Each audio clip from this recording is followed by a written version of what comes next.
Technical नजरिया बाजार पर क्या है, हमारे टेक्निकल एक्सपर्ट से जानते हैं। हमारी पैनल पर राजेश पालव्या और आदित्य अरोरा जुड़ गए हैं। जेंटलमैन, गुड आफ्टरनून, स्वागत है आपका नीति नाउ स्वदेश पर। Rajesh, will start with you. 16,900 के लेवल, 17,000 के लेवल्स को टेस्ट करने की कोशिश पूरे हफ्ते की, और हफ्ते के अंत में यहाँ पर देखिए हम 17,000 के नीचे गिरावट झेलते हुए। बैंक निफ्टी में निफ्टी के मुकाबले ज्यादा बिकवाली कैसे देख रहे हैं, और ट्रेडिंग आइडियाज भी मार्केट के साथ आप अपने शेयर कीजिए। गुड आफ्टरनून मानसी जी। तो काफी वोलेटाइल डे रहा आज भी, और हम देखें कि मार्केट में जरूर अटेम्प्ट किया था मार्केट ने एक रिकवरी का, लेकिन हायर साइड पे वापस सप्लाई आते हुए दिखी और हम अब 17,000 के नीचे फिसलते हुए दिख रहे हैं निफ्टी स्पॉट में। हालांकि अभी देखें, जो पिछले वीक में भी हमने देखा था कि 17,200 एक मेजर कॉल कॉन्सेंट्रेशन एरिया था, उसको अभी भी निफ्टी क्रॉस करने में कामयाब नहीं हुआ है। और बैंक निफ्टी की बात करें तो 40,000 का जो मेजर कॉल कॉन्सेंट्रेशन एरिया है उसको भी डिसाइसिवली क्रॉस करने में अभी भी बैंक निफ्टी क्रॉस करने में कामयाब नहीं हुई है। तो दोनों ही लेवल काफी इंपॉर्टेंट है, ये बचे हुए rest part of this March series. अगर ये दोनों लेवल नहीं निकलते तो हमें लगता है कि एक रेंज बाउंड दायरा ही अगले कुछ ट्रेडिंग सेशन में देखने को मिलेगा टिल मार्च एक्सपायरी। तो 16,900 जो कि हमने देखा है कि निफ्टी ने डिफेंड किया है क्लोजिंग बेसिस पे पिछले कुछ ट्रेडिंग सेशन में, तो यही एक सपोर्ट हमें लगता है कि इमीडिएट बेसिस पे काम करते हुए दिखेगा। और उसके नजदीक अगर पहुंचता है निफ्टी तो वहां पे बाय करने की सलाह रहेगी। स्टॉप लॉस आपको रखने होंगे करीब 16,850 के आसपास, ये स्टॉप लॉस से आप बाय कर सकते हैं डाउन साइड में। और बैंक निफ्टी की बात करें तो बैंक निफ्टी में जो इमीडिएट सपोर्ट एरिया है वो करीब 39,200 के आसपास। तो यहाँ पे अगर और 50 पॉइंट का अगर डिप मिलता है बैंक निफ्टी में तो वो भी बाय करने की सलाह रहेगी, क्योंकि 39,200 39,000 एक मेजर सपोर्ट बेस है मार्च सीरीज के लिए। तो हम उसके नजदीक अगर बैंक निफ्टी आएगी तो वहां पे बाय करेंगे। जरूर आज वॉलेटाइल रहा है मार्केट, लेकिन हमें लगता है कि ऑलमोस्ट हम जिस तरीके से ओवरसोल्ड ट्रेजेक्टरी में मार्केट ट्रेड करते रहे मार्च सीरीज में, अगले वीक में हमें लगता है कि एक अच्छा पुलबैक का ट्रेड बनते हुए दिखेगा। स्टॉक स्पेसिफिक बात करें तो हमें लगता है कि फार्मा स्पेस में अरविंदो फार्मा पे यहाँ पे फोकस करना चाहिए। पिछले कुछ दिनों में काफी अच्छी रिकवरी बनी है, और अगर वीकली सेटअप पे भी देखें तो ऑलमोस्ट 7-8 वीक से कंसोलिडेशन का रेंज का ब्रेकआउट यहाँ करते हुए दिख रहा है। तो अरविंदो फार्मा पे यहाँ पे बाय करने की सलाह हम एक्सपेक्ट कर रहे हैं। इसमें 520-525 तक की अपसाइड, करंट लेवल से करीब 480-82 के आसपास के स्टॉप लॉस लेके बाय किया जा सकता है। जो दूसरा स्टॉक बाय करना है वो है सायंट का। सायंट में देखें तो ऑलमोस्ट स्टॉक में आज जिस तरीके का मूव बना है, स्टॉक ने अपने प्रीवियस स्विंग हाई जो फरवरी में बने थे उसको आज क्रॉस करते हुए दिख रहा है। 1,045 तक की अपसाइड हमें लगता है इसमें आते हुए दिख सकती है। 980 के स्टॉप लॉस से बाय किया जा सकता है। और जो तीसरा स्टॉक बाय किया जा सकता है वो है BEML का। स्टॉक में एक बड़े करेक्शन के बाद स्टॉक पिछले 8-10 दिनों से एक कंसोलिडेशन के बाद अब यहाँ पे प्राइस एक्शन में देखें तो आज ब्रेकआउट देखने को मिला, 20 डे मूविंग एवरेज को सरपास करते हुए दिख रहा है। हमें लगता है BEML को भी बाय किया जा सकता है। 1350 तक की अपसाइड आते हुए दिख सकती है। स्टॉप लॉस रखेंगे करीब 1245 के आसपास। ओके, ठीक है। तो ये तो आपके कुछ रिकमेंडेशंस भी रहे राजेश। आदित्य से भी जान लेते हैं। आदित्य, आप बताएं, आप क्या नई रिसर्च करके आए हैं? बाजार उन लेवल से हम उस टाइम आई थिंक होली से पहले करेक्ट पॉजिटिव टेरिटरी में थे, 18,000 की बात हो रही थी, वहां से करेक्ट होते होते लगभग 2 हफ्ते हो गए हम उसी जोन में। 1,000 point 1,200 point market already lose कर चुका है। अब यहाँ से क्या देख रहे हैं आप इंडेक्स पे? Very good afternoon Priyanka ji, and very good afternoon everyone. So basically trend वही है, मोटा मोटा बाजार कंसोलिडेट कर रहा है और डाउनवर्ड बायस के साथ थोड़ा थोड़ा गिरता जा रहा है। लास्ट वीक जब हम मिले थे तो आईटी मेजर ड्रैगर था बाजार के लिए, और अब तो जब आज हम बात कर रहे हैं तो बाकी सेक्टर्स ने भी वो बैंड वैगन ज्वाइन कर दिए। फाइनेंशियल्स ने आज बैंड वैगन ज्वाइन कर दिया। आपको बैंकिंग में गिरावट देखने को मिल रही है, और एनबीएफसी में देखने को गिरावट देखने को मिल रही है। और मोस्ट इंपॉर्टेंटली अब तो स्मॉल कैप मिड कैप भी पार्टिसिपेट कर रहे हैं। और आपको mid cap Nifty mid cap 100 index अगर आप देखें तो almost head and shoulder breakdown के वर्ज पे खड़ा हुआ है। तो अगर थोड़ी और गिरावट बढ़ती है तो इस इंडेक्स में भी ऑलमोस्ट आपको 3 से 5% की गिरावट देखने को मिल सकती है। तो मोटा मोटा अभी लार्ज कैप करेक्ट कर रहे थे, अब मिड कैप स्मॉल कैप भी करेक्ट करेंगे, और बाजार में बिकवाली और बढ़ने वाली है। और बाजार में देखा जाए तो नीचे के लेवल का इंतजार करना चाहिए। बिकवाली के आसार यहाँ से आदित्य को और ज्यादा मार्केट में नजर आ रहे हैं और बिकवाली कह सकते हैं बाजार का अंडरटोन ही इस वक्त जो है कमजोर होता जा रहा है, तो ऐसे में स्टॉक स्पेसिफिक मूव्स भी गिरावट के। लेकिन राजेश जी, ऑटो सेक्टर पर कुछ तमाम काउंटर्स अगर देखेंगे, ताज़ा प्राइस हाइक के यहाँ पर डेटा भी आते हुए दिखे हैं, क्योंकि लगातार हम देख रहे हैं स्टॉक्स लाइक हीरो मोटो, टाटा मोटर्स, इन्होंने प्राइस हाइक अनाउंस किए हैं पिछले दिनों। आयशर मोटर्स की एक मैनेजमेंट मीट हुई थी और इस मैनेजमेंट मीट में भी टेकअवेज ये थे कि डोमेस्टिक डिमांड जो है स्टेबल नजर आ रही है।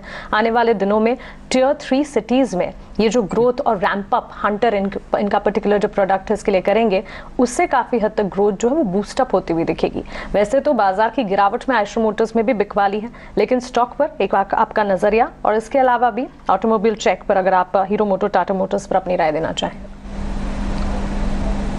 ऑटोमोबाइल स्पेस में भी हमने देखा है कि पिछले दिनों से कुछ दिनों से यहाँ पे एक प्रॉफिट बुकिंग यहाँ पे कंटिन्यूस बेसिस पे देखने को मिली और आयशर मोटर के में जिस तरीके से गिरावट बनी है पिछले कुछ हफ्तों में, स्टॉक ने अपने इंपॉर्टेंट सपोर्ट एरिया जो थे करीब 3070 के आसपास के वो ब्रेकडाउन यहाँ पे बनते हुए दिखा है। तो नियर टर्म शॉर्ट टर्म के हिसाब से तो स्टॉक का स्ट्रक्चर वीक हो चुका है और हमें लगता है जब तक ये 3050 3070 के ऊपर वापस से रीगेन नहीं करता, प्राइस उसके ऊपर क्रॉस नहीं होते, छोटे मोटे उछाल में यहाँ पे सप्लाई बनते हुए दिखेगी।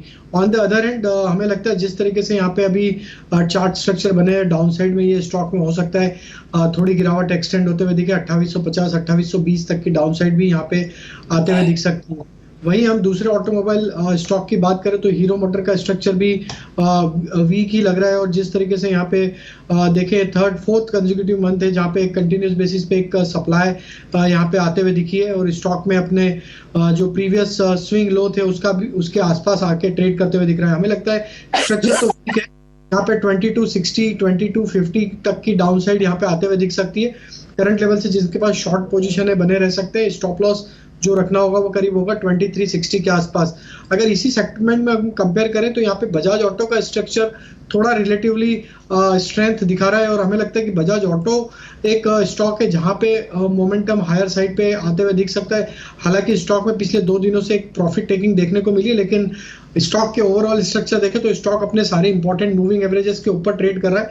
तो यहाँ पे हमारा डिप में बाय करने की सलाह है। 3800 के आसपास अगर स्टॉक आता है तो वहां बाय करें 3760 के स्टॉप लॉस से और अपसाइड में हमें लगता है यहाँ पे 3950 तक के अपसाइड पोजिशनल बेसिस पे आते हुए दिख सकती है। ये तो कुछ और स्टॉक्स हुए जिनकी बात हो रही है, आदित्य से उनके काउंटर्स भी समझेंगे, लेकिन इस वक्त आपको ये बताएं कि एक बड़ी खबर एक्चुअली जर्मनी से क्या डेवलप हुई है, जो बड़ा एक बड़ी हेडविंड और ग्लोबली क्या बाजारों से आ सकती है। अब तक आप यूएस, क्रेडिट स्विस वहां से देख रहे थे, लेकिन अभी आप जर्मनी के डॉयशे बैंक के और उनके सीडीएस में जो उनके उछाला है। सीडीएस भी एक्चुअली एक इंस्ट्रूमेंट होता है और आपको लीमन ब्रदर्स के टाइम पे भी वो इंस्ट्रूमेंट याद होगा, सीडीएस सीटीओ। यहाँ पर जो सीडीएस यानी क्रेडिट डिफॉल्ट स्वैप, ये एक इंस्ट्रूमेंट जो बॉन्ड होल्डर्स यूज करते हैं और इस समय सीडीएस के प्राइजेस बढ़ते चले जा रहे हैं। आप ये अंदाजा लगाएं कि डॉयशे बैंक के जो सीडीएस जो 44 पॉइंट्स के होते, यूनिट के होते थे, वो अब उनमें बढ़कर उछाल अब 190 के पार चला गया है। और ऐसे में इसका असर क्या होता है कि ये और ज्यादा सेंटिमेंट को वीक कर देता है और इनफैक्ट फाइनेंशियल इंस्टेबिलिटी का भी एक और इंस्ट्रूमेंट होता है ये। और इसी वजह से आप देख रहे हैं डॉयशे बैंक का स्टॉक भी आप देखें तो वो 8% ज्यादा की गिरावट। तो यूरोप से भी एक क्या संकट आ रहा है, आ सकता है, कितना बड़ा हो सकता है ओवर द वीकेंड, इससे ये एक डेवलपिंग न्यूज है जिस पर नजर लगातार रहेगी। लेकिन इसका इम्पैक्ट भी इंडियन मार्केट्स पे आज पड़ा और आपने देखा कि 17,000 के नीचे हम तो ऑलरेडी इतने गिर ही रहे थे कि लेकिन इस वक्त बाजार इतने बड़े बड़े स्टेप्स को भी भले मेच्योरली ले रहा हो, लेकिन लगातार ट्रेंड जो है वो नीचे का है। आदित्य, आपकी ये जो सारी रिसर्च में जो बातें आ रही हैं, कहीं ना कहीं we have to connect these dots also कि क्या क्या रीजन और बड़े बन सकते हैं, क्योंकि लगातार फाइनेंशियल इंस्टेबिलिटी की बात, चाहे एसवीबी क्राइसिस रहा हो, क्रेडिट स्विस क्राइसिस रहा हो, फर्स्ट रिपब्लिक रहा हो वहां, और अब ये जो जर्मनी से डॉयशे बैंक के सीडीएस में जो उछाल की बात आ रही है, ये लगातार पॉइंट आउट कर रही है कि worst is still not behind us, बहुत सारी चीजें अभी और डिस्काउंटिंग करना बाकी है। तो अगर आप यहां से और बाजार का नीचे का लेवल देखते हैं तो क्या ओवर द वीकेंड आप शॉर्ट के ट्रेड्स इनिशिएट करके लेकर जाएंगे, फर्दर शॉर्ट के एक्चुअली कहना चाहिए? करेक्ट प्रियंका जी। तो बाजार में बहुत सारी अनसर्टेनिटी है और अभी जो सबसे बड़ी रिस्क है वो रिस्क ऑफ अननोन वेरिएबल्स की है कि एक क्राइसिस में एक बैंक पे दिक्कत आती है तो दूसरी बैंक में भी ट्रिकल डाउन इफेक्ट आ रहा है धीरे धीरे करके। जो बैंकिंग सेक्टर है ऑलरेडी लिवरेज सेक्टर है, तो प्रॉब्लम कहीं ना कहीं फैलती है, बढ़ती है। तो डेफिनेटली मेरे हिसाब से यहाँ पे और मंदी गहरा सकती है। हालांकि मैं मंडे के हिसाब से कहूंगा कि साइडवेज से डाउनवर्ड बायस का अंडरटोन रहेगा, बट थोड़ा लंबा नजरिया अगर बनाते हैं 1-2 हफ्ते का, तो मुझे लगता है कि बैंक निफ्टी ऑलमोस्ट आपको 38,000 37,500 के लेवल दिखा सकता है। 38,000 और 37,500 तक के levels. Aditya, stock specific outlook आपका बताइए, कौन से ट्रेडिंग आइडिया स्पॉट किए आपने? यहाँ पर गिरावट के आसार यहाँ पर दिख रहे हैं इंडेक्स पर, तो क्या स्टॉक्स भी बिकवाली के होंगे? करेक्ट। तो आज अगर मैं देखूं तो बहुत सारे स्टॉक्स हैं जो मेरे स्कैनर में आए हैं। डाउनवर्ड ब्रेकडाउन आज बहुत ही सिग्निफिकेंट देखने को मिल रहा है। पहले लार्ज कैप में दिख रहा था, आज सारे स्मॉल कैप मिड कैप में भी दिख रहा है, बट मैंने फिर भी टॉप नेम्स के साथ मैं इस बार जाना चाहूंगा। तो पहला आइडिया मेरा रहेगा बजाज फिनसर्व। बजाज प्रिंस में काफी वीकनेस है, एनबीएफसी सेक्टर और फाइनेंस में काफी वीकनेस देखने को मिल रही है। तो बजाज फिनसर्व सेल करेंगे 1257 पे, 1315 का स्टॉप लॉस, 1180 और 1100 का टारगेट। सेकंड आइडिया रहेगा रिलायंस, जो अगेन बाजार को ड्रैग कर रहा है, उसको सेल करेंगे 2224 में, 2300 का स्टॉप लॉस, 2100 2000 का टारगेट।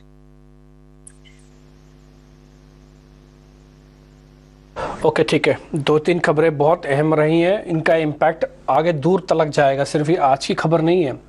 पहला तो अभी आधे पौने घंटे के अंदर हो सकता है रेवेन्यू सेक्रेटरी एक नोट जारी करके आपको एसटीटी की कैलकुलेशंस के बारे में क्लियर कर दें। ये एसटीटी की कैलकुलेशंस इसलिए इम्पॉर्टेंट है क्योंकि 25% बढ़ रहा है और ट्रांजेक्शन्स अमूमन होती हैं। और एक बात और है कि हमारी जो एक्सचेंज है वो ट्रांजेक्शंस में नंबर 1 एक्सचेंज है वर्ल्ड की। फ्यूचर्स के अंदर हमने कई पैमानों पर रिकॉर्ड तोड़े हुए हैं। 198 शेयर्स हैं ऐसे जिनके फ्यूचर एंड ऑप्शंस अवेलेबल हैं। इसका मतलब यह है कि बड़ी क्वांटिटी के तौर पर ना केवल वॉल्यूम इनमें होता है, बल्कि ये बहुत इंपॉर्टेंट है क्योंकि ज़्यादातर बड़ी कंपनीज, टॉप 200 कंपनीज इसी के अंदर आ जाती हैं। तो इसलिए क्लैरिफिकेशन आ जाएगा कि ये 5,000 पे अगर 25% है तो 6250 हो जाएगा, और अगर ये 1700 वाला ही बेस मान के चलते हैं तो फिर 2100 होगा। तो इन दोनों ही केसेस के अंदर जो ज़्यादा इम्पैक्ट आएगा वो सरकार के बेस प्राइस तय करने पर होगा कि किसको बेस मान के कितना इम्पैक्ट चेंज करना चाहते हैं। पता लगे गवर्नमेंट ने ये कहा कि हमारा बेस तो 5,000 है लेकिन हम चेंजेस करेंगे मात्र 200 रुपया, तो कोई मतलब नहीं उसके अंदर। हाँ, गवर्नमेंट ये कह रही थी हमारा बेस 1750 है, 2000 है और हम चेंजेस करने जा रहे हैं इसे 50% 25% से, तो फिर वो फ़र्क आएगा। तो थोड़ी क्लैरिफिकेशन और आ जाएगी। अभी 1 घंटे में रेवेन्यू सेक्रेटरी क्लियर दे देंगे। प्रकाश प्रियदर्शी हमारे रिपोर्टर हैं, उन्होंने हमको ये जानकारी दी है। दूसरी इंपॉर्टेंट बात जो थोड़ी देर पहले प्रियंका और मानसी आपके सामने रख रही थी वो थी डॉइश बैंक वाली। ये भी दूर तलक जाएगी, इसलिए बैंक निफ्टी के बारे में भी पता करना थोड़ा अहमियत हो जाती है, इस समय पता करना। आदित्य, एक काम आप करेंगे, मेरे को बैंक निफ्टी की कोई पुट लेनी है या मैं सीधा शॉर्ट करना चाहता हूँ, आप अलाउ करोगे मेरे को शॉर्ट करना बैंक निफ्टी को? 100% डिम्पी जी, यहाँ से बिल्कुल बाजार को शॉर्ट करना चाहिए। और देखिए, आप जब कॉल पुट खरीदते हैं, वीकली खरीदते हैं, तो आपको बहुत प्रिसाइज होना पड़ता है एंट्री और एग्जिट में और टाइम में। तो वो पॉसिबल नहीं है कि मैं आज बोलूं और मंडे को एग्जैक्टली एग्जिट हो पाए। मैं आपको लॉन्ग टर्म पुट सजेस्ट करूंगा।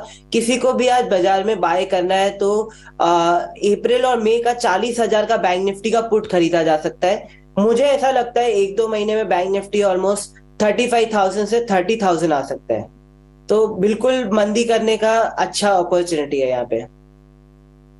मंदी करने का एक अच्छा अपॉर्चुनिटी आप बता रहे हैं, लेकिन ये भी लेट्स रिमेंबर दिस आल्सो कि अप्रैल सेकेंड वीक से आपके लिए Q4 के नंबर्स भी शुरू हो जाएंगे, उनका भी एक आपको ट्रिगर आना शुरू हो जाएगा।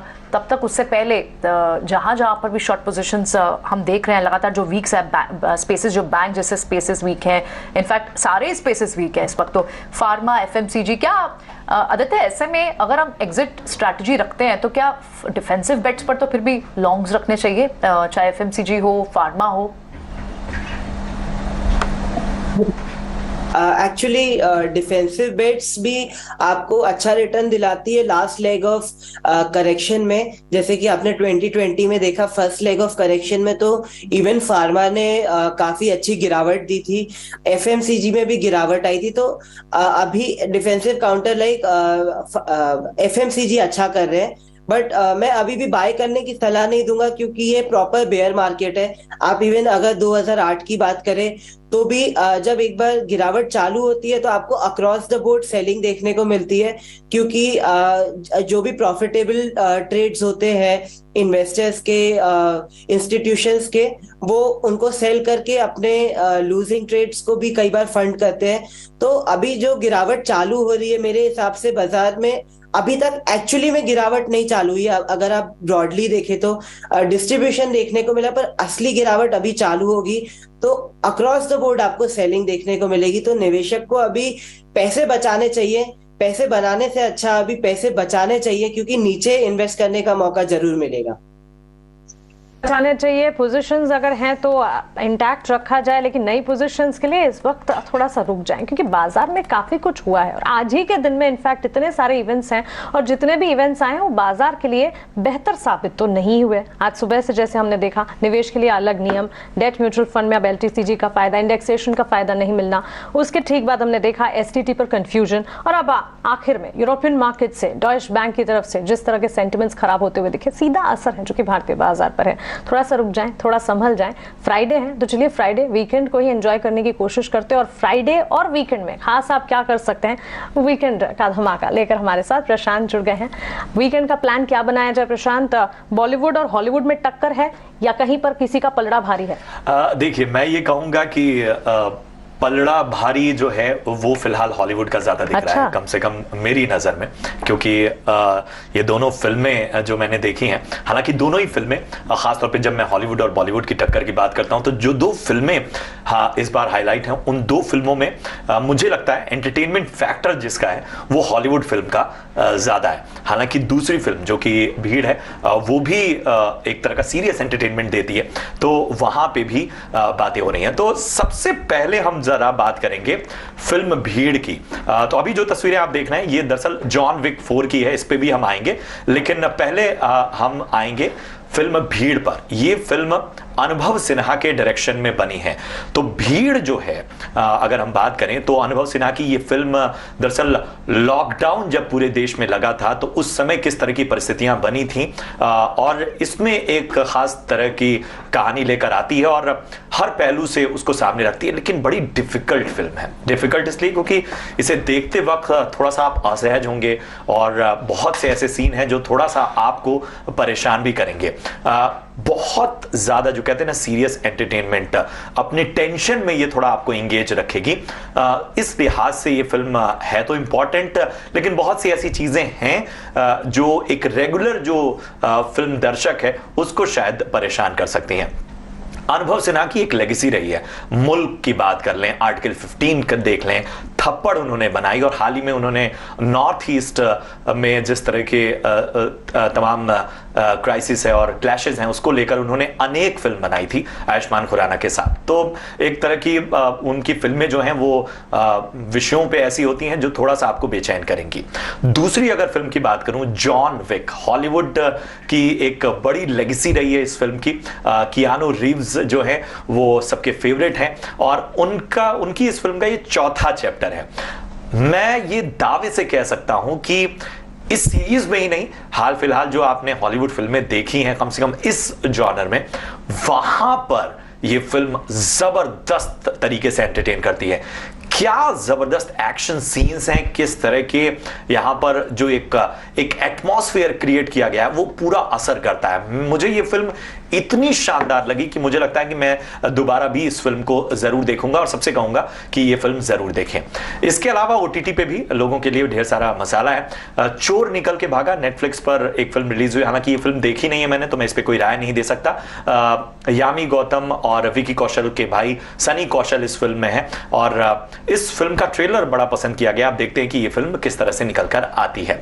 इसके अलावा अगर हम बात करें मुंबई की, तो नॉर्थ ईस्ट के जो लोग हैं यहाँ पे, उनके लिए एक बहुत अच्छा फिल्म फेस्टिवल इस बार हो रहा है। नॉर्थ ईस्ट का अपना फिल्म फेस्टिवल 24 से लेकर 26 तारीख तक ये फिल्म फेस्टिवल चलेगा मुंबई के पेड्डा रोड इलाके में। तो वहां पर नॉर्थ ईस्ट की बहुत ही चुनिंदा फिल्में, डॉक्यूमेंट्री, शॉर्ट फिल्म्स दिखाई जाएंगी। इसके अलावा अगर हम बाकी एंटरटेनमेंट फैक्टर की बात करें, तो हॉटस्टार पर ऑस्कर में गई हुई documentary film all that breathes भी मौजूद है आपके ऑप्शन में। तो ये सारे ऑप्शन है फिलहाल आपके लिए। राइट, इनफैक्ट मुझे लगा आप अपनी फेवरेट फिल्म की भी बात जरूर करेंगे। अब तो पठान भी ओटीटी पर है। पठान मेरे ख्याल से ओटीटी पे मुझे लगता है थोड़े मिक्स्ड रिएक्शंस आए हैं। अगर हम देखें तो मैं बहुत ज्यादा लोगों के रिव्यूज, मैं तो खुद देखता रहता हूं कि लोग किस तरह से रिएक्ट कर। जिन लोगों ने थिएटर में नहीं देखी थी, उनमें एक रिएक्शन मैं देख रहा हूं कि लोगों को ओटीटी पे ये फिल्म कुछ खास नहीं लगी है। अच्छा। हाँ, और बड़ी स्क्रीन पे देखने का तो इसमें एक डिबेट चल रही है कि वो फिल्म बड़ी स्क्रीन के लिए थी। हालांकि लोगों के लिए था कि ओटीटी पे जो वर्जन रिलीज हुआ है उसमें वो सीन्स भी हैं जो डिलीट कर दिए गए थे बड़े पर्दे पर। तो ये एक थोड़ा सा सरप्राइज है। ठीक है, चलिए कोई बात नहीं। जिन्होंने नहीं देखी पठान, जिन्होंने मिस सिल्वर स्क्रीन पे देखना और वो अब सस्ते में देखना चाहते हैं, वो ओटीटी पे जरूर देख सकते हैं। शुक्रिया प्रशांत ये सब बताने के। बाजार में तो देखिए ज्यादा एक्शन है नहीं, तो इसलिए it's good to always talk about the light things which will keep you happy over the weekend. लेकिन वापस लौटते हैं मार्केट्स पर। जब हम अब क्लोज यहाँ से करने में सिर्फ 15-20 मिनट दूर हैं और वीकेंड का रिस्क हमारे सर पर है, 17,000 के हम नीचे क्लोज होकर जा रहे हैं यहाँ से, तो ऐसे में क्या जहां जहां प्रॉफिटेबल पोजिशंस हैं, क्या वहां से भी एक बार एग्जिट करना चाहिए? फार्मा स्पेस और साथ ही एक बार के लिए आईटी स्पेस की भी बात करते हैं। राजेश, आज क्योंकि अब तक जो सबसे बड़ी आईटी स्पेस के लिए कंसर्न्स लग रहे थे कि ग्रोथ को इंपैक्ट हो सकता है, डिमांड इंपैक्ट हो सकता है, डील ऑर्डर विंस, तो एक्सेंचर के नंबर्स ने एक सेंटिमेंट तो अच्छा बूस्ट किया है। आज आईटी पैक को आप देखें भी तो इनफैक्ट भले ही सुबह से गेन जरूर इरोड हुए हो, एटलीस्ट इतना वीक नहीं हुआ as compare to other sectors. लेकिन क्या कैरी फॉरवर्ड करके जाने का रिस्क लेना चाहिए आईटी स्टॉक्स में जिनको गेन्स हो रहे हैं या जिन्होंने पोजीशन ली है? नहीं Priyanka ji, overall structure week है आईटी स्टॉक्स का। अगर गेन हो रहे हैं तो हमें लगता है कि बुक करके ही जाना चाहिए, क्योंकि ये सेक्टर का अभी भी स्ट्रक्चर वीक ही है और हमें लगता है कि यहाँ पे फर्दर और भी प्रेशर आगे आने वाले दिनों में देखने को मिलेंगे और मार्केट में भी कोई ऐसा सब्सटेंशियल रिकवरी का ट्रेंड यहाँ पे बनते हुए नहीं दिख रहा है। तो ओवरऑल मार्केट के सेंटीमेंट अभी भी इम्प्रूव नहीं हुए और जो बड़ा तेजी का ट्रेड बनना है वो 17,200 के ऊपर ही बनना है। जब तक मार्केट वो लेवल क्रॉस नहीं करेगा तो हमें लगता है ये जो बीटन डाउन सेक्टर है फर्दर अंडर परफॉर्मेंस दिखाते हुए दिखेंगे। तो आईटी में अगर आपकी पोजीशन है और आपके प्रॉफिट में है तो आपको बुक करना चाहिए।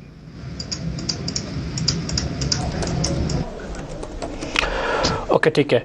इस बीच आज हमने विकास खेमानी से भी बातचीत की थी मार्केट के रिगार्डिंग और उनसे थोड़ा सेक्टोरियली भी पता किया था कि बाजार आप कैसे रीड कर रहे हैं। तो एक बार उनका व्यू पॉइंट भी आपको सुना देते हैं। तो मार्केट ने हाइपोथेसिस किया कि यूएस में रिसेशन आएगा, उसका आईटी पे डिमांड बना प्रेशर आएगा, उसकी वजह से काफी स्टॉक करेक्ट भी हुए।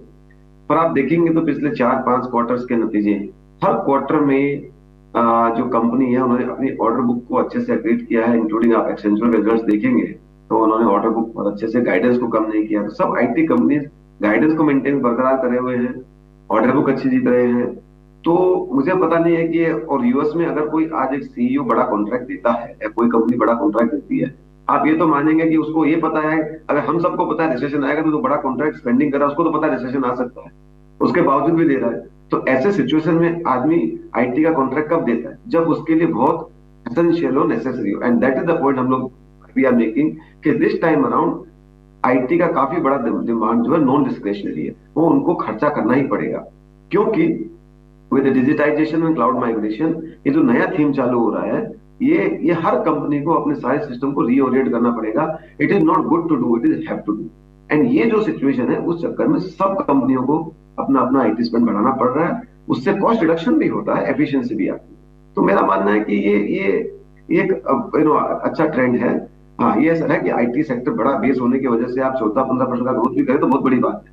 और जब भी कुछ कंपनियां तो 25% की ग्रोथ की प्रॉफिटेबिलिटी में गाइड कर रही है, जैसे कि अभी एलटीआई का एनालिस्ट मीटो उन्होंने काफी अच्छी गाइडेंस दी। तो मेरा ये मानना है कि आईटी सेक्टर में ग्रोथ एक स्टेबल ग्रोथ है, डिसेंट ग्रोथ है। मैं इस बात से ज्यादा वरीड नहीं हूँ कि यूएस में रिसेशन आएगा तो आईटी डिमांड रुक जाएगी, वो तो नहीं रुकनी चाहिए। बल्कि अगर यूएस में इंटरेस्ट रेट कटिंग का माहौल बनता है तो मुझे लगता है कि आईटी में वापस डिमांड जोर से निकले।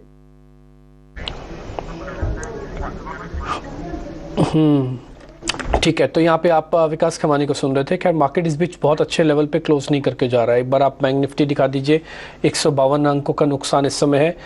39,400 एक लास्ट बेस है, इसके बाद फिर से क्रैक बड़े हो सकते हैं। और निफ्टी के भी लेवल्स एक बार हम आपकी स्क्रीन पे लेके आते हैं। अगर आप निफ्टी देखेंगे तो 17,000 के नीचे चला गया ये। आपने नोटिस किया होगा कि फेड की बैठक से ठीक पहले भी हम 17,000 थे, फेड की बैठक के बाद भी 17,000 थे, लेकिन फाइनली इस पूरे हफ्ते के अंदर जो हमको पाइलअप चाहिए था, यानी कि एक बैक टू बैक हमको बड़ा चाहिए थे, शॉर्ट कवरिंग की एब्सेंट थी। बाजार ने लास्ट में जाते जाते वही काम किया जो टिपिकली फॉलो अप बाइंग ना आने के बाद बाजार करता है। वो करता है कि सारे जो कॉन्फिडेंस रखने वाले या उम्मीद रखने वाले लोग होते हैं वो अपना माल धीरे धीरे छोड़ के जा रहे होते हैं। ये शॉर्ट की गिरावट नहीं है, ये माल छोड़ के जाने वाली गिरावट है जो भी आप अपनी स्क्रीन पे देख पा रहे हैं। अभी हमें कैसे पता लगा, ये काफ़ी हद तक एक्सपीरियंस से पता लग चुका है देख देख के कि बाजार के अंदर टिपिकली फ्राइडे वाले दिन अगर ऐसा कुछ हो रहा हो और बाजार नहीं चल रहा हो तो ये बाजार ऐसा कहता है। आदित्य, आप भी यही रीड कर रहे हैं, तेजी वालों का कॉन्फिडेंस कम हो रहा है। कल भी शॉर्टिंग हुई, आज तेजी वाले सौदे छोड़ के जा रहे हैं। कल अगर बहुत अच्छा डाटा नहीं आता सोमवार को और मंथली एक्सपायरी वाला दिन भी है तो बाजार परेशान करने जा रहा है। ये बात मान ले, पक्का हो गया? एब्सोल्युटली डिम्पी जी, मैं आपके साथ बिल्कुल अग्री करता हूँ। आपने एकदम सही पढ़ा कि धीरे धीरे बाजार में लोग माल छोड़ के जा रहे हैं, अपनी पोजीशन लाइटन कर रहे हैं जिनका तेजी का सौदा है। एफआईएस तो हमेशा से मंदी के सौदे में खड़े हैं और कन्विक्शन के साथ खड़े हैं, पर आप देखें जो लोग पहले बाजार को सपोर्ट कर रहे थे आज वो लोग उनका कन्विक्शन लूज हो रहा है। जैसे आपने देखा एसआईपी में भी थोड़ा बहुत टेपर डाउन हो रहा है, कम इन्फ्लोज आ रहे हैं। धीरे धीरे आप देखेंगे अगर बाजार ब्रेक डाउन करता है तो थोड़े रिडेम्पशन भी आपको देखने को मिल सकते हैं, क्योंकि टिपिकली वही साइकिल रहती है मनी फ्लो की। और एक बार बाजार में ब्रेकडाउन आता है तो एल्गो की साइड से भी आपको सेलिंग देखने को मिल सकती है। तो जो बाजार ने बेस बनाया था करीब करीब 16,800 16,900 इतनी मेहनत करके फेड के इवेंट से पहले, फेड का इवेंट एक ऐसा था जो बाजार में अच्छी मॉन्स्टर शॉर्ट कवरिंग रैली ला सकता था। जैसे कि आपने बताया था कि बाजार में इतना बारूद है कि कोई भी साइड जा सकता है, पर वो इवेंट भी अच्छे से नहीं निकला और अब बाजार वापस एक डाउन ट्रेंड रिज्यूम कर रहा है। और इस बार स्मॉल कैप और मिड कैप के पार्टिसिपेशन के साथ कर रहा है, लार्ज कैप के पार्टिसिपेशन के साथ कर रहा है। तो एक फ्रेश लेग ऑफ डाउनसाइड अभी खुल रहा है यहाँ से। तो मंदी तो बिल्कुल बनी हुई है। इन्वेस्टर्स, निवेशक को अपना पैसा बचाना चाहिए, इस वक्त पे नीचे से लेने का बिल्कुल मौका मिलेगा। बात तो ये है कि काफी सारे न्यूज फ्लोज आ रहे हैं और बाजार के लिए वो सारे न्यूज फ्लोज जो है उस बाजार के हक में काम नहीं कर रहे। लैक ऑफ कॉन्फिडेंस इस वक्त मार्केट में नजर आ रहा है। पूरे हफ्ते जद्दोजहद करने के बाद हफ्ते की क्लोजिंग जो है, फ्राइडे सेशन की क्लोजिंग जो है, भारी बिकवाली के साथ सेक्टर्स भी अगर देखेंगे हर सेक्टर हर पॉकेट में गिरावट हावी होती हुई दिख रही है। कुछ सेक्टर है जिसमें गिरावट कम है लेकिन गिरावट जरूर दिखेगी। भारी गिरावट आप देखेंगे एफएमसीजी में, कंजम्पशन थीम ने काफी हद तक बाजार को संभालने का काम किया, लेकिन इस वक्त एफएमसीजी लुढ़क चुका है। 200 अंकों की गिरावट निफ्टी एफएमसीजी में। बैंकिंग एंड फाइनेंशियल में भी बिकवाली का दबाव है। हाँ, आईटी सेक्टर कम गिर रहा है। ऑफ कोर्स एक्सेंचर के नंबर्स के बाद एक सेंटिमेंटल इंपैक्ट है जो कि आईटी सेक्टर में इस वक्त प्ले आउट कर रहा है, लेकिन ऐसे में गिरावट में सेल साइड की ही कॉल समझनी होगी। राजेश जी, बैंक्स फाइनेंशियल्स में भी बिकवाली है। आरबीएल बैंक के चार्ट्स को देखें, हम देख रहे हैं ऑलमोस्ट 3.5-4% के डाउन टर्न्स यहाँ पर देखने को मिल रहा है। टुवर्ड्स डे लो इस वक्त भी ये स्टॉक ट्रेड करता हुआ। क्या सेल स्ट्रैटेजी यहाँ पर बनाई जाए?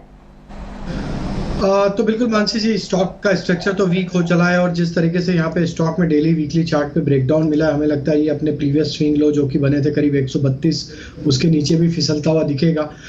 स्टॉक में series of lower top lower bottom formation यहाँ बनते हुए दिख रहे, तो सेल का ही ट्रेड यहाँ पे कैरी किया जा सकता है। स्टॉप लॉस यहाँ पे जो रहेगा वो करीब रहेगा 139 के आसपास का, और डाउन साइड के टारगेट जो बन सकते हैं करीब 128 126 तक आते हुए दिख सकते हैं।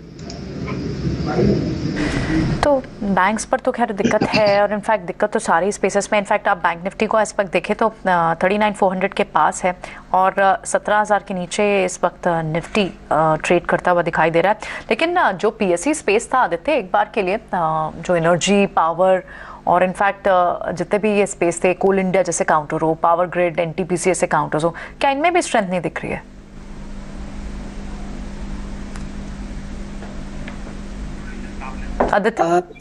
यस करेक्ट, निफ्टी पीएसई एक अच्छा आउट परफॉर्मेंस दिखा रहा था, पर जैसा मैंने आपको बताया थोड़ी देर पहले कि एक बार जब बेयर मार्केट चालू होता है तो धीरे धीरे सब जगह स्ट्रेंथ खोने लगती है और लोग अपने प्रॉफिटेबल ट्रेड्स को भी बुक आउट करना चाहते हैं, थोड़ा सेफ्टी चाहते हैं, कैपिटल प्रिजर्वेशन चाहते हैं। तो पीएसई सेक्टर डेफिनेटली लीड कर रहा था, इतना अच्छा ब्रेकआउट था। पर आप अगर देखें तो ऑलमोस्ट ये इंडेक्स 4600 से अभी 4400 आ चुका है, तो यहाँ पे भी आपको अच्छी खासी सेलिंग देखने को मिल रही है और मुझे नहीं लगता कि ये सेक्टर भी सस्टेन कर पाएगा अगर बाजार की मंदी गहराती है तो।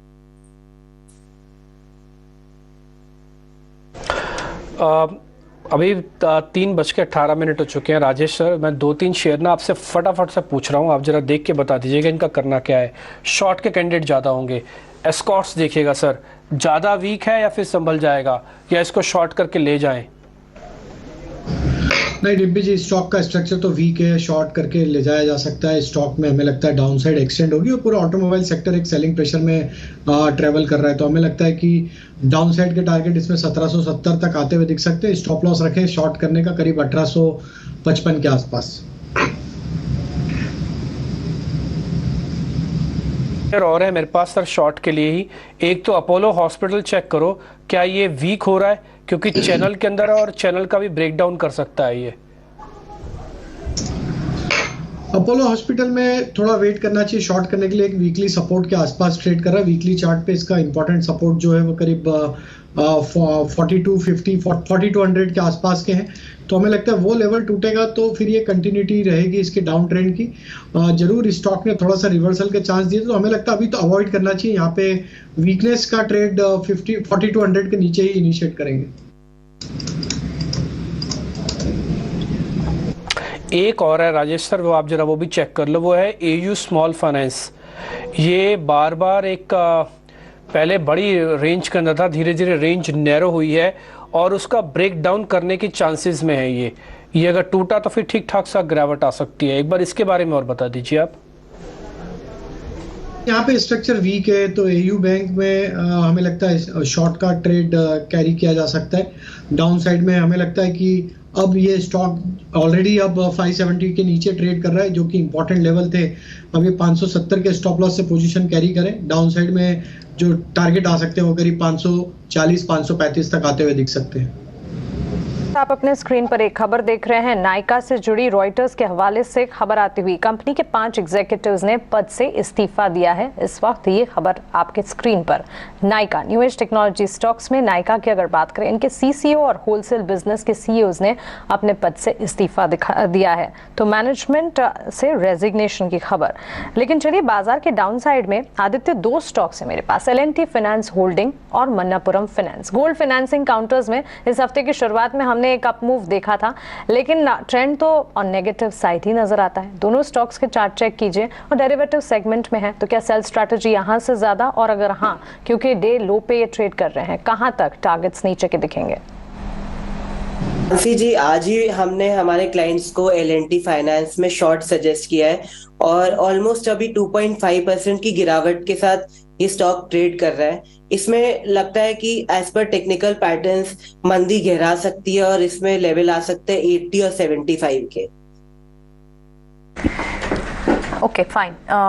इसके साथ ही अब आज जिस तरह की खबर आई उसमें insurance space, banks, NBFCs, in fact AMCs, insurance counters और बैंक्स, इन सब पर एक व्यू था। मार्जिनली पॉजिटिव ज़रूर रहा बैंक्स के लिए, इंश्योरेंस स्पेस के लिए, लेकिन एट द सेम टाइम कुछ स्टॉक्स जो अभी हाल ही में चलना शुरू हुए थे, राजेश, AB कैपिटल जैसे स्टॉक्स, म्यूचुअल फंड का भी इनमें ट्रिगर था, NBFC का ट्रिगर था, लेकिन एट द सेम टाइम आज इन स्टॉक्स में भी, क्योंकि इन पर भी एक न्यूज़ आई, 7% वीक दिख रहे हैं। क्या ये फर्दर शॉर्ट कैंडिडेट्स अब भी हैं इस गिरावट के बाद भी?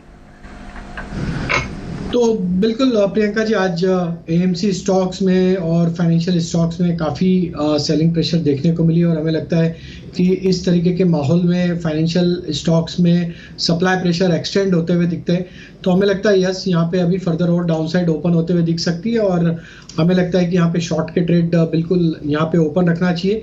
एएमसी स्टॉक्स में अगर हम बात करें तो हमें लगता है कि एचडीएफसी एएमसी जो कि अवेलेबल है F&O सेगमेंट में भी, तो यहाँ पे शॉर्ट का ट्रेड किया जा सकता है। जिस तरीके के स्ट्रक्चर यहाँ पे बने हुए हमें लगता है जो रिकवरी थी वो वापस से वाइप आउट होते हुए दिख रही है और स्टॉक में अब जो लेवल्स बने हैं यहाँ पे हमें लगता है कि अगर ये 1690 के नीचे ही ट्रेड करता रहा तो इसका नेक्स्ट टारगेट 1620-1600 की तरफ वापस आते हुए दिखेगा। एबी कैपिटल में भी आज काफ़ी इंटेंस सेलिंग बनी है और आज की सेलिंग में वापस स्टॉक ने जिस तरीके से रिवर्सल दिखाया है और डाउनसाइड में स्टॉक ने अपने 50 डे 100 डे मूविंग एवरेज को आज तोड़ा है, तो हमें लगता है यहाँ पे भी एक शॉर्ट बिल्टअप का ट्रेड कैरी होते हुए दिख रहा है। यहाँ पे नेक्स्ट लेवल जो आ सकता है करीब 138 की तरफ आते हुए दिख सकता है।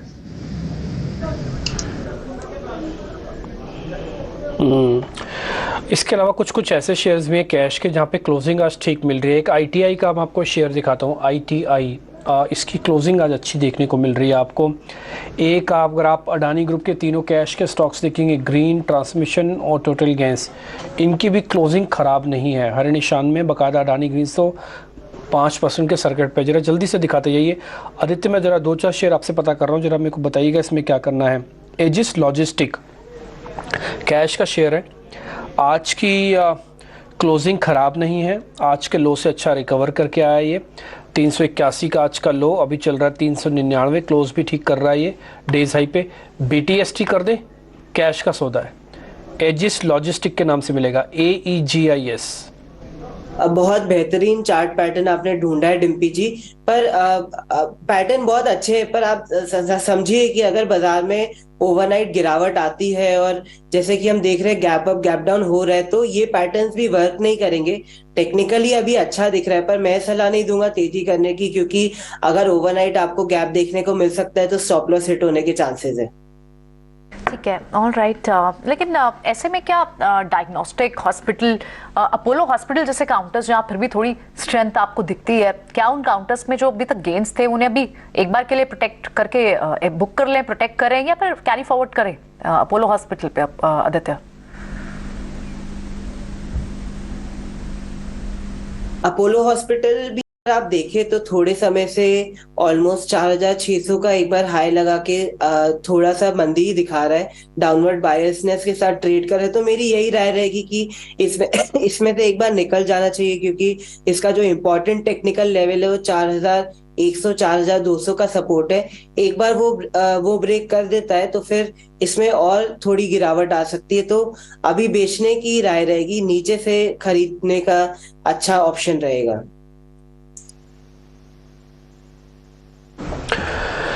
ठीक है, हालांकि एक शेयर से मेरे को थोड़ी ये तो मैं नहीं कह सकता कि प्रॉब्लम है, बट हाँ उस शेयर के ना चलने से प्रॉब्लम होती ज़रूर है, वो है रिलायंस इंडस्ट्रीज़ का शेयर। राजेश जी एक बार ज़रा चेक कीजिएगा, ऐसा वैसे कोई सेंटिमेंटल इम्पैक्ट इसके साथ नहीं जुड़ा हुआ बाजार का। टिपिकली FIs ही बेचते हैं इनको, रिटेलर्स तो बेचता ही नहीं रिलायंस को, वो तो रखता है। टिपिकली DIs और होल्डिंग्स के पास भी ये शेयर पड़ा ही रहता है, फंड्स वालों के पास ही। लेकिन ये जिस तरह की क्लोजिंग दे रहा है, FIs बेच नहीं रहे, तो क्या डिलीवरी सेलिंग हो रही है क्या सर इसके अंदर? कोई धीरे धीरे करके उनके प्राइजेस कट रहे हैं, वो बेच रहे हैं क्या? क्योंकि FIs तो ऑलरेडी 90% सर बेच के बैठे हैं। तो देखिए डिम्पी जी, अगर मार्केट में काफ़ी समय से अगर हम देखें कि एक डाउन ट्रेंड कंटिन्यू होते हुए दिखता है, तो क्वालिटी स्टॉक्स में भी सेलिंग बिल्कुल बनते हुए दिखती है। उसी के चलते अगर हम देखें तो रिलायंस में भी वही होते हुए दिख रहा है। हालांकि स्टॉक अपने 1 साल के लो के आसपास ट्रेड करते हुए दिख रहा है। हमें लगता है कि मेजर सेल ऑफ जो आ सकता है स्टॉक में वो 2180 2170 के लेवल को तोड़ने के बाद आते हुए दिख सकता है, क्योंकि वही एक इम्पॉर्टेंट लेवल है। अभी हमने जो पिछला पुल बैक भी देखा था उसी लेवल के आसपास से बने थे और ऑलमोस्ट वो पिछले मार्च के लो थे। तो हमें लगता है कि मेजर सेल ऑफ तो अब यहाँ पे 2170 के बाद आते हुए बनेगा और फिर स्टॉक में बड़ी गिरावट भी आते हुए दिख सकती, क्योंकि मार्केट भी कहीं कोई रिकवरी के साइन नहीं दे रहा है और global uncertainty, global news flow के चलते हमारे मार्केट में कहीं भी कोई बायर इंटरेस्ट यहाँ देखने को नहीं मिला है क्वालिटी स्टॉक्स में भी। तो हमें लगता है कि थोड़ा अभी वेट ही करना चाहिए, थोड़ा जब तक मार्केट स्टेबल नहीं होता है, जब तक रिलायंस को भी अभी अवॉइड ही करें। क्लियरिटी इसमें तेजी की जो बनेगी वो करीब 2250 2260 के ऊपर वीकली क्लोजिंग बेसिस बने, उसके ऊपर वीकली क्लोजिंग बेसिस पे क्लोज हो, तभी हमें लगता है कि एक सस्टेन्ड बाइंग या इसमें एक रिवर्सल के साइन कंफर्म होते हुए दिखेंगे। तो as of now trading opportunity अगर मिलती है तो डाउन साइड में देखेंगे कहाँ पे ये सपोर्ट लेके रिवर्स करता है, तो अभी अवॉइड करने की सलाह है। लॉन्ग या शॉर्ट अभी इस मोमेंट पे नहीं करेंगे। क्या एग्जिट डिफेंस के स्टॉक से भी कर लें क्या राजेश? तो हमें लगता है कि देखिए डिफेंस में जो स्टॉक है उनके overall structure, long term structure तो स्ट्रेंथ दिखा रहे डिफेंस के। अगर आप बात करें तो HAL जिसमें कि ऑलरेडी OFS ऑलरेडी ओपन है, तो यहाँ पे लॉन्ग टर्म स्ट्रक्चर तो पॉजिटिव है, लेकिन नियर टर्म में जरूर थोड़ी सप्लाई देखने को मिली है। तो जो ट्रेडिंग पॉइंट ऑफ व्यू से लिए उनके लिए एग्जिट किया जा सकता है, लेकिन जो निवेशक है लॉन्ग टर्म के हिसाब से वह बने रह सकते हैं। और हमें लगता है थोड़ा यहाँ पे बाइंग इंटरेस्ट FMCG स्टॉक्स में आते हुए दिखेगा। तो FMCG स्टॉक्स में कुछ स्टॉक्स है जहाँ पे बाइंग का इंटरेस्ट यहाँ पे बना हुआ है, तो यहाँ पे कुछ सिलेक्टिव पॉकेट है जहाँ पे आप अपना बाय का ट्रेड रख सकते हैं। जैसे कि स्टॉक की हम बात करें कि गोदरेज CP, ये एक स्टॉक में स्ट्रेंथ बनी हुई है और इस वोलेटाइल मार्केट में भी वो होल्ड आउट करते हुए दिख रहा है। तो हमें लगता है कि थोड़ा सा जो डिफेंसिव सेक्टर जिसको बोल सकते हैं FMCG, यहाँ पे गोदरेज CP एक स्टॉक है जहाँ पे पोजीशन होल्ड की जा सकती है अगर आपके पास लॉन्ग साइड का ट्रेड है तो। ठीक है, ऑल राइट। तो इस वक्त सिचुएशन तो थोड़ी खराब दिख रही है, लेकिन आज दिन भर का एक्शन रहा कहाँ? कौन सी पॉकेट्स है जिन्होंने ड्रैग किया है बाजार को? ये सब एक्शन आज दिन भर का मानसी के साथ कैप्चर करते हैं। बिल्कुल, तो आज एक के बाद एक न्यूज फ्लोज ने बाजार को काफी हद तक बिजी रखा और काफी सारे न्यूज फ्लोज के चलते बाजार में एक तो हमने कमजोरी देखी ही थी पूरे हफ्ते, ये कमजोरी और ज्यादा एलिवेट होती हुई भी दिखी।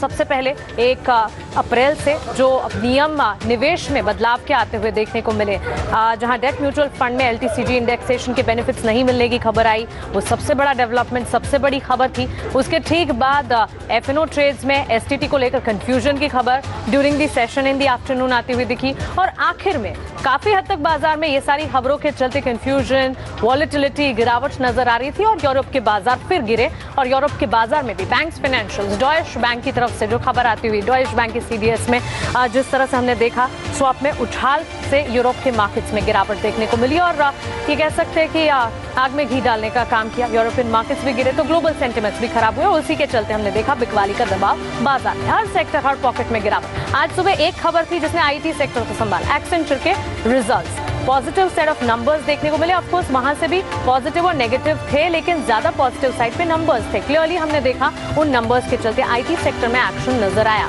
दिन के ढलते ढलते IT सेक्टर में भी गिरावट देखने को मिली, लेकिन कमजोरी बाकी सेक्टर्स के मुकाबले कम देखने को मिली। बैंक्स, फाइनेंशियल्स, FMCG की भारी पिटाई आज के सत्र में देखने को मिली। आइए आज के सत्र के साथ साथ पूरे हफ्ते बाजार में ट्रेड कैसा दिखा, किस तरह के sentiments across the week markets में देखने को मिले, इस पर ध्यान रखते हैं। इस हफ्ते की अगर आप बात करेंगे तो क्लियरली फार्मा और FMCG प्ले हैं जिन्होंने बाजार को संभालने का काम किया। पूरे हफ्ते में Nifty pharma index as defensive हमने देखा, वहां पर एक्शन पॉजिटिव डेवलप होता हुआ दिखा और सीधी बात है बाजार में गिरावट काफी हद तक हावी हो रही थी। कई सारे न्यूज फ्लोज के चलते वॉलेटिलिटी थी और वॉलेटिलिटी में अमूमन हम देखते हैं डिफेंसिव में ज्यादातर रुझान देखने को मिलता है। इसी के चलते FMCG और फार्मा स्पेस में हमने ड्यूरिंग द वीक एक्शन देखा है, लेकिन ड्यूरिंग द वीक गिरावट कहां पर देखने को मिली? 2 ही सेक्टर थे जो ड्यूरिंग द वीक परफॉर्म कर रहे थे, इसके अलावा हर सेक्टर में गिरावट ही हावी होती रही। रियल एस्टेट सेक्टर ने सबसे ज्यादा बिकवाली झेली, सबसे ज्यादा डाउनफॉल, ऑलमोस्ट 5% गिरावट यहां पर रियल एस्टेट सेक्टर ने ड्यूरिंग द वीक देखा। तो क्लियरली रियल एस्टेट की counters, of course mid cap में कुछ काउंटर्स थे जो परफॉर्म कर रहे थे, लेकिन ऑल इन ऑल सेक्टर का अगर डेवलपमेंट देखेंगे, सेक्टर प्रोग्रेस देखेंगे, ड्यूरिंग द वीक कमजोरी रहा। इसके ठीक पीछे metal index, IT, PSE, PSU, media, auto, हर तरफ बिकवाली और एनर्जी स्पेस जो कि बाजार को संभालने का काम कर रहा था वो भी संभलता हुआ नहीं दिखा और ड्यूरिंग द वीक वहां से भी नेगेटिव रिटर्न ही देखने को मिले।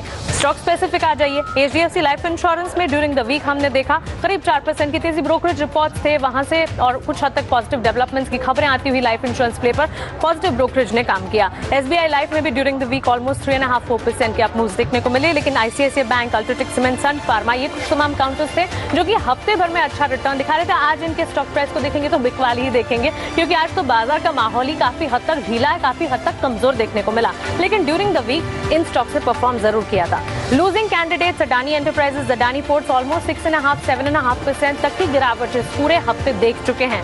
कोल इंडिया, एचसीएल टेक्नोलॉजीज और बजाज फिनसर्व भी इसी लिस्ट में शामिल रहे। बजाज ट्विंस में हमने बिकवाली देखी और ड्यूरिंग द वीक भी ऑलमोस्ट 5% तक के डाउन ट्रेंड्स इन स्टॉक्स में नजर आए। तो पूरे हफ्ते नेगेटिव रिटर्न्स इन तमाम स्टॉक्स में।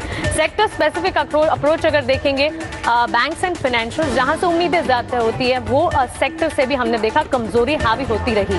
तो क्लियरली बाजार पूरे के पूरे हफ्ते एक वॉश आउट जोन में रहा। बिकवाली का दबाव तो था ही, संभलने की काफी हद तक कोशिश की। 17,150 से 17,200 के लेवल्स के आसपास, इन लेवल्स के इर्द गिर्द ही झूलता रहा।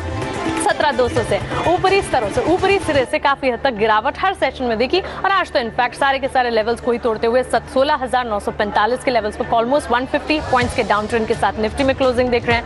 बैंक निफ्टी की भी गिरावट जो है निफ्टी के मुकाबले ज्यादा, करीब 250 अंकों की बिकवाली 39,395 के लेवल्स, और सेंसेक्स में हम देख रहे हैं 400 अंकों की बिकवाली के साथ गिरावट भरे माहौल में इस वक्त बाजार की क्लोजिंग होती हुई दिख रही है। तो क्लियरली पूरा हफ्ता वॉलेटाइल रहा, लेकिन आज का दिन काफी हद तक कमजोर, ढेर सारे न्यूज फ्लोज और बाजार जो कि ऑलमोस्ट कमजोर था।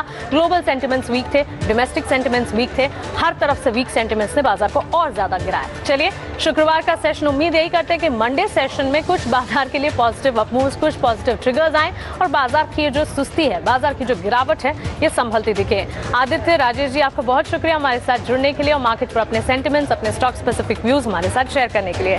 चलिए इसी के साथ क्लोजिंग कॉल्स को हम यहीं समेट रहे हैं। खबरों का सिलसिला लगातार जारी है, वीकेंड को एंजॉय कीजिए, मुझे दीजिए इजाजत। सोमवार को फिर होगी मुलाकात। बने रहें ईटी नाउ स्वदेश के साथ। नमस्कार।